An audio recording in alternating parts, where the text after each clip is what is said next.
National investigation agency म्हणजेच NIA आणि intelligence bureau म्हणजेच IB देशातील या दोन गुप्तचर यंत्रणांना मुंबईतील एका माणसाविषयी गोपनीय माहिती मिळाली होती। ही माहिती काही साधीसुधी नव्हती। या माणसामुळे थेट भारताच्या राष्ट्रीय सुरक्षेला मोठा धोका निर्माण होण्याची शक्यता असल्यामुळे तपास यंत्रणा त्याच्यावर लक्ष ठेवून होत्या। NIA आणि IB ने मिळून त्याच्याविषयीची खडानखडा माहिती मिळवली। तो कोण आहे, तो कुठे जातो, काय करतो, त्याचं लोकेशन, एकंदरीत सगळ्याच हालचालींवर तपास यंत्रणांची बारीक नजर होती। पुढे या सिक्रेट मिशनमध्ये मुंबई पोलिसांचं क्राईम इंटेलिजन्स युनिटही सामील झालं आणि त्यांनी NIA आणि IBच्या मदतीनं या संशयिताच्या घरावर धाड टाकली। या कारवाईत अनेक धक्कादायक गोष्टी तपास यंत्रणांच्या हाती लागल्या। त्याच्या घराच्या झडतीत तपासकर्त्यांना मिळालेल्या दस्तऐवजात 14 नकाशे सापडलेत आणि हे काही साधे नकाशे नाहीत, तर अणुबॉम्बच्या बनावटीशी आणि डिझाईनशी संबंधित अत्यंत संवेदनशील नकाशे आहेत। आणखी धक्कादायक बाब म्हणजे त्याच्याकडे भाभा ॲटॉमिक रिसर्च सेंटर म्हणजेच बार्कचे बनावट ओळखपत्र सापडले, जे खऱ्या ओळखपत्राशी अगदी मिळतं जुळतं आहे।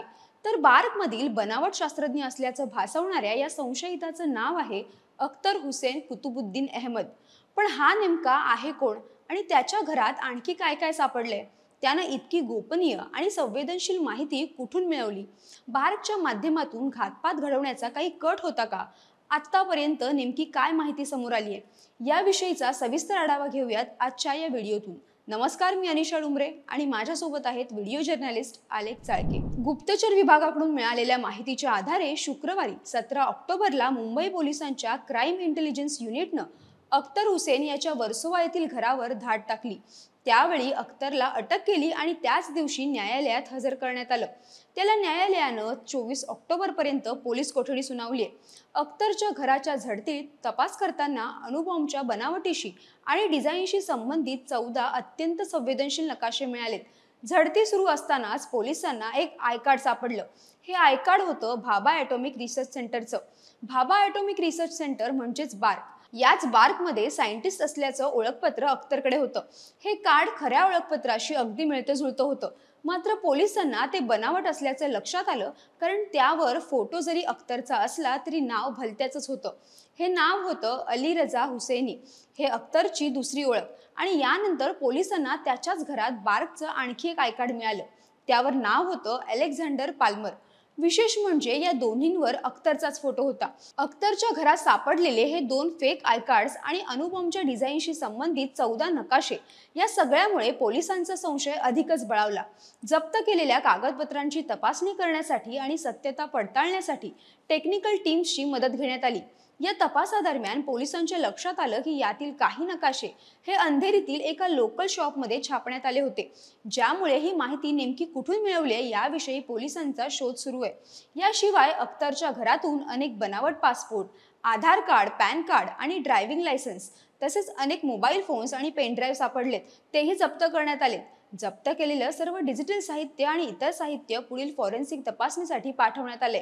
यामध्ये आरोपीच्या कारवायांचे आणि संपर्काचे महत्त्वाचे डिजिटल पुरावे मिळण्याची शक्यता आहे। मात्र या सगळ्यात असा प्रश्न निर्माण होतो की फेक कागदपत्रांपर्यंत ठीक आहे, पण सायंटिस्ट असल्याचं फेक आय कार्ड त्यानं का बनवलं असेल, आणि तेही बार्कचं?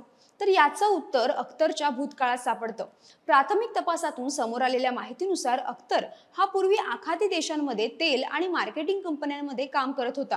2004 मध्ये त्याला दुबईतून हद्दपार करण्यात आलं होतं।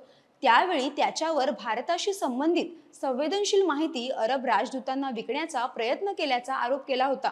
मात्र भारतीय एजन्सी आणि अणुऊर्जा विभागानं केलेल्या चौकशीत त्यावेळी त्याच्या विरुद्ध कोणतेही ठोस पुरावे सापडले नव्हते। त्यावेळी अख्तरनं असा दावा केला होता की एका आर्मी ऑफिसरनं त्याच्याशी झालेल्या व्यावसायिक वादानंतर आपल्याला अडकवण्यासाठी हा कट रचला होता। जरी भारतीय तपास संस्थांनी नंतर त्याला या आरोपांमधून निर्दोष मुक्त केलं असलं, तरी तेव्हापासून त्याच्या हालचालींवर पाळत ठेवण्यात आली होती। मात्र पुढे 2004 मध्येच त्याला मुंबई पोलिसांनी फसवणूक आणि बनावट कागदपत्र बनवण्याच्या आरोपाखाली पुन्हा एकदा अटक केली होती। यावेळी त्याच्या विरोधात पुरावे सापडले होते, मात्र यातूनही त्याची सुटका झाली। माध्यमांमधून समोर आलेल्या माहितीनुसार अख्तरला भौतिकशास्त्र आणि हेरगिरीचं दीर्घकाळापासून आकर्षण होतं। तो लोकांना स्वतःची ओळख एक गुप्तहेर किंवा अणुतज्ञ म्हणून करून द्यायचा। त्यांनी परदेशी नागरिकांना भेटण्यासाठी, परदेशात प्रवास करण्यासाठी आणि लोकांमध्ये आपल्याकडे गोपनीय डेटाचा ॲक्सेस आहे असं भासवून पैसे मिळवण्यासाठी बनावट बार्क ओळखपत्रांचा वापर केला. अख्तर हुसेन त्याच्या पत्नी आणि मुलासह वर्सोवा येथील घरामध्ये राहत होता. त्यामुळे त्याच्या कारवायांमध्ये त्यांचा काही सहभाग होता का याचीही चौकशी सध्या सुरू आहे. तपास अधिकाऱ्यांच्या म्हणण्यानुसार तो एक तोतया आणि बोलबच्चन देऊन फसवणूक करणारा माणूस आहे. त्यानं कधीही बार्कच्या परिसरात प्रवेश केला नसेल, पण लोकांना मात्र आपण खूप मोठी गोपनीय माहिती देणार आहोत असा विश्वास देऊन त्याने फसवणूक केली असावी. अख्तरनं आपण बनावट शास्त्रज्ञ असल्याचं भासवून परदेशातील लोकांना गोपनीय माहिती देतो असं सांगून त्यांच्याकडून पैसे उकळले. दरम्यान अख्तरकडून जप्त केलेले नकाशे आणि बार्क सारख्या देशातील प्रमुख अणुऊर्जा केंद्राचं बनावट ओळखपत्र या सगळ्यामुळे हे प्रकरण राष्ट्रीय सुरक्षेच्या दृष्टीनं अत्यंत संवेदनशील मानलं जात आहे आणि तपास यंत्रणा अत्यंत सतर्क झाल्यात.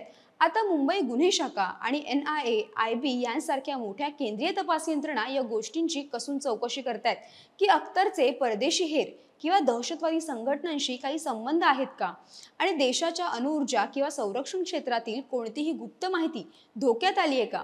तर पुढच्या तपासातून आता कोणते धागेदोरी हाती लागणार हे पाहणं महत्त्वाचं ठरणार आहे. या सगळ्या प्रकरणाविषयी तुमच्या प्रतिक्रिया काय आहेत त्या कमेंट करून नक्की कळवा. व्हिडिओला लाईक करा, शेअर करा आणि MahaMTVच्या YouTube चॅनलला सबस्क्राईब करायला विसरू नका. धन्यवाद.